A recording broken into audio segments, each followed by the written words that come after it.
Hello. I know you joined me in thanking CN for helping us to create this opportunity to talk with one another, exchange information, and the evidence of that is before me right now, because we're going to welcome CN to the podium. We have with us Jim Kvedaras. He's the Senior Director for the U.S. Public and Governmental Affairs for Canadian National Railroad.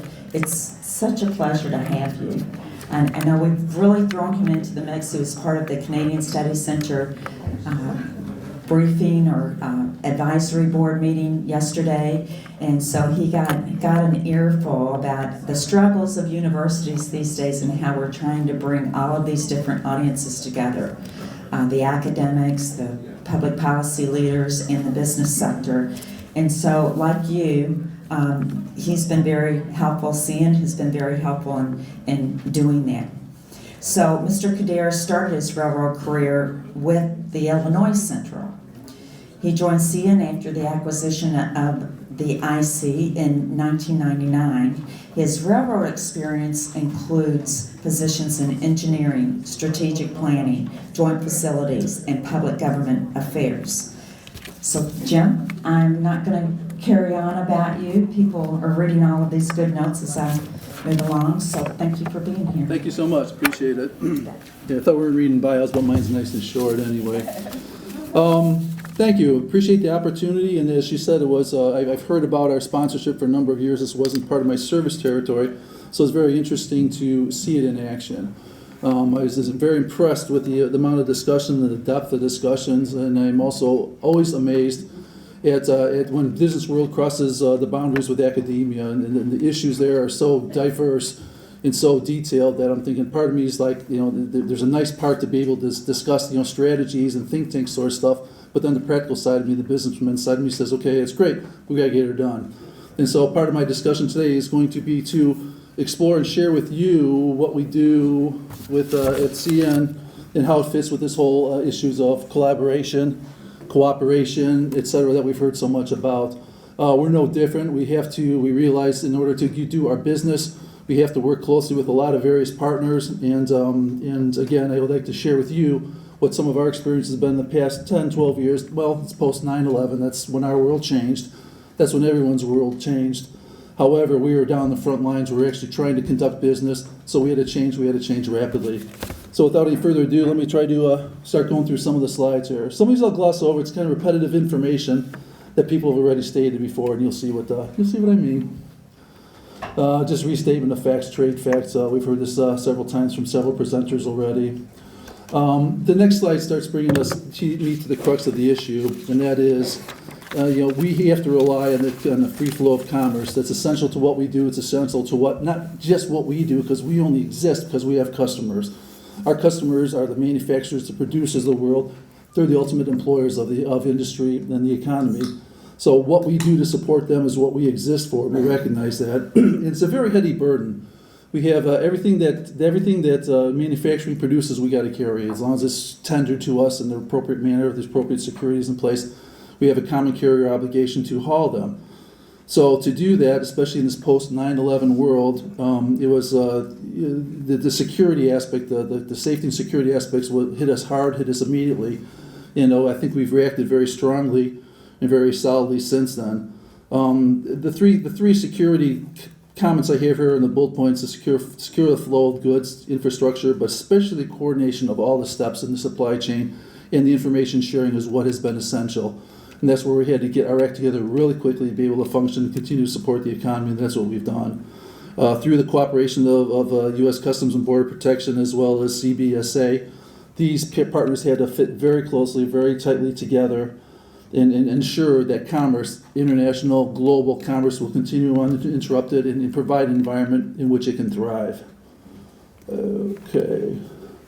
So we, as a company, clearly this whole concept of Canadian-U.S.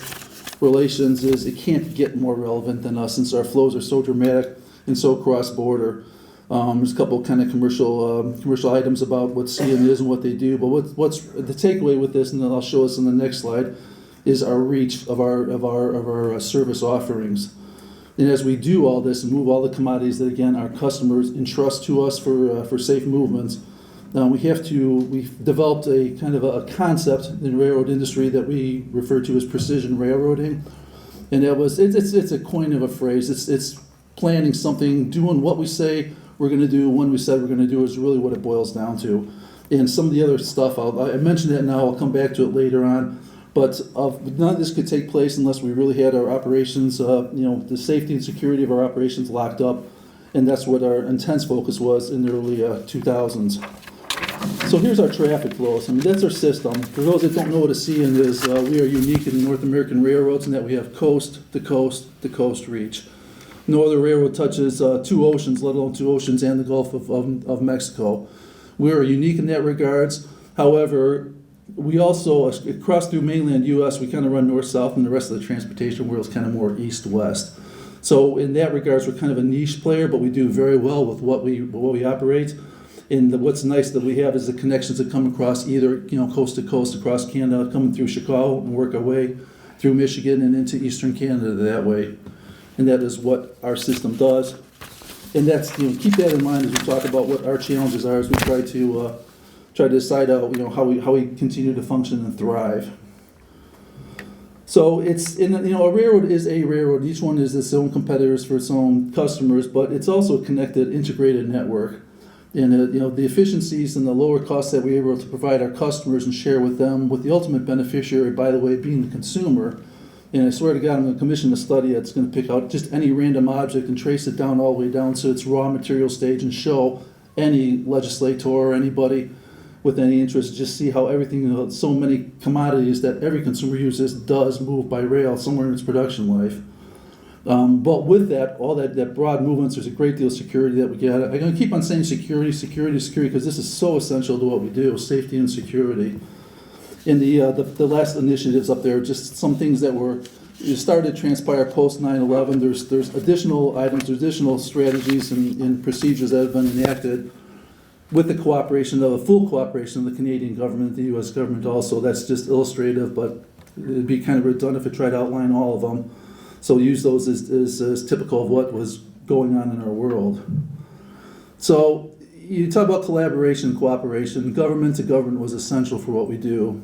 We talked about, several of the other speakers mentioned about the need to have transparent borders. Laura was talking about her goal was to get to the point where the border doesn't exist. Daniel also mentioned that borders are all about efficiency and effectiveness, and absolutely right, because that is our bread and butter. That is our flows of almost a full third of everything we touch is transborder Canada to U.S. We have separate flows for domestic U.S. We have separate flows for domestic Canada, but the full third of it goes transborder. So it is essential for the well-being of our customers and the ultimate consumer that we get our act together and be able to continue to move it safely, securely, and efficiently. Okay, there we go. Approximately 1/3 of our revenues are attributable to cross-border stuff. Three major crossings we have: Port Huron, of course, Rainier, which is a much less densely populated area in Buffalo. That is our lifelines, and as we focused our primary focus with the Canadian governments to ensure the rapid transit of our commodities across those borders were huge for us, and we think we were able to accomplish them relatively quickly and efficiently, and it's running really smoothly today. Well, I haven't heard about today. I don't think the U.S. government's shutdown is impacting that, because those are essential, what I call essential employees for border protection services. And that wasn't an easy thing to overcome.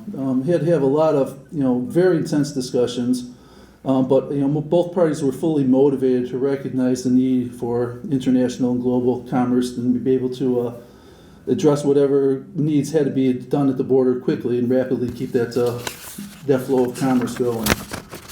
So the three major areas we continually invest in and reinvest in, and had to magnify that and rapidly ramp up to function in this post 9/11 world was, of course, infrastructure. We're unique in the transportation industry because we own and maintain our own infrastructure.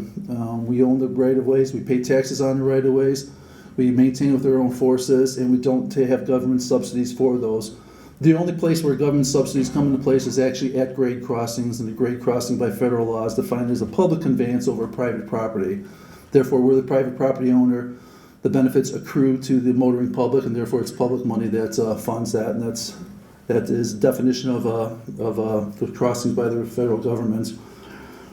So as we ramp up, our infrastructure, especially the border crossings, where we put equipment in place to ensure rapid transit of our goods and commodities over the border.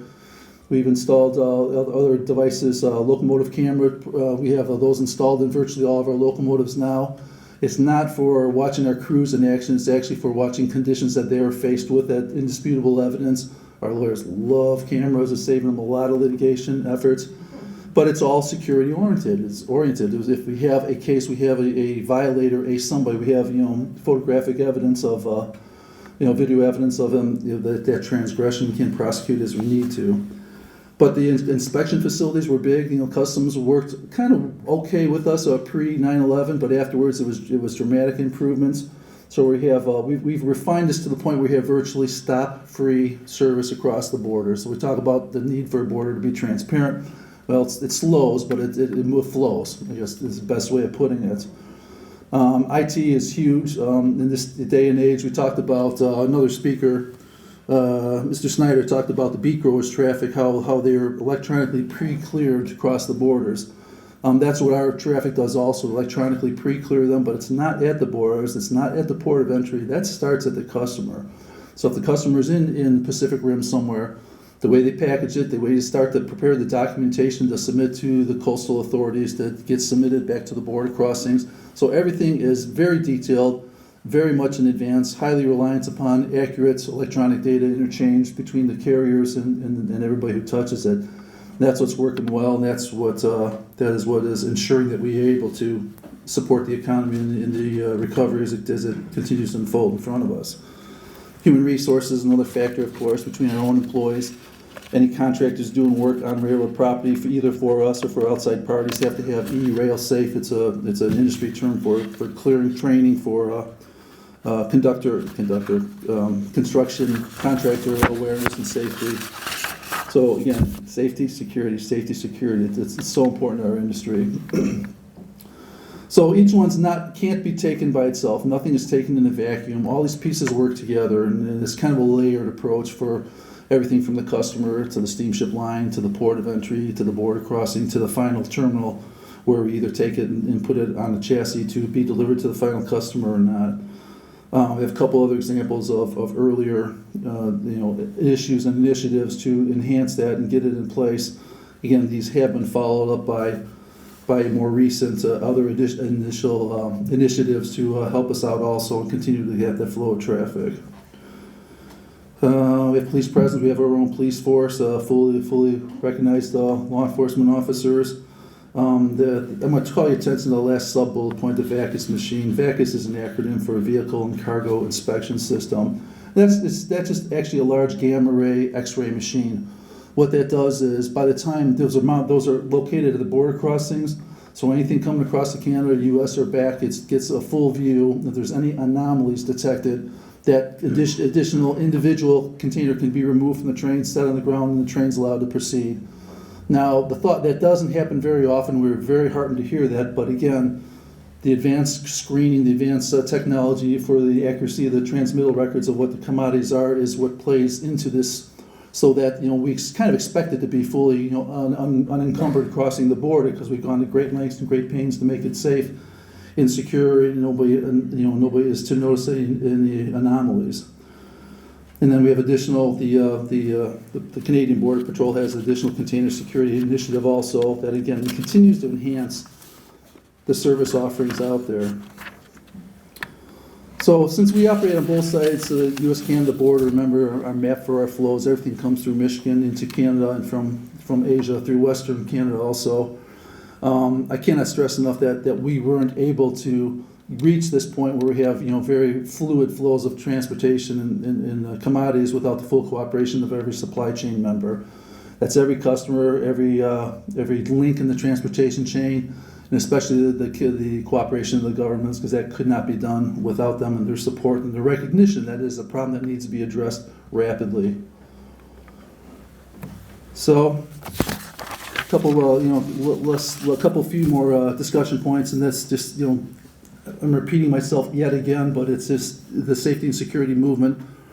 The safe and secure movement of our goods is so essential to what we do. And I highlighted the progress that's been made by the governments, plural, and the private sector.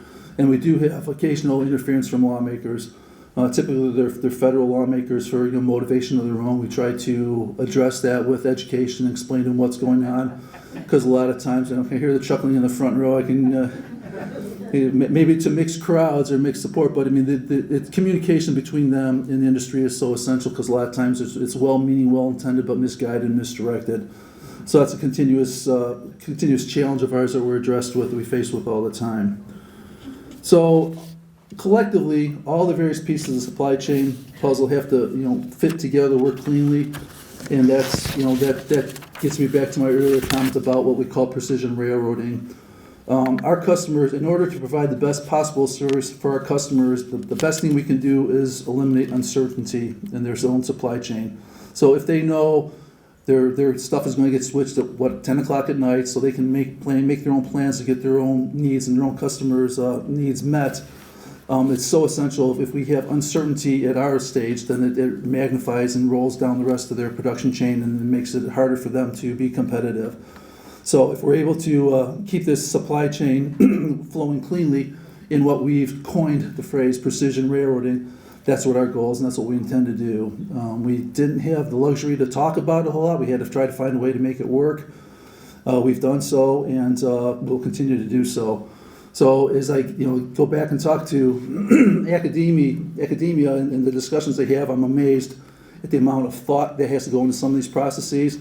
It's encouraging and heartening from my perspective that they are talking about it in the grander scheme, bigger picture stuff, and I have full confidence and faith in that that will result in better products for all concerned now and into the future. So that is my story. What CN is. I thank you for your time today. If there's, I guess afterwards, if there's questions or whatever, we can let the next presenter go or whatever you wish. But thank you so much for allowing me to join you.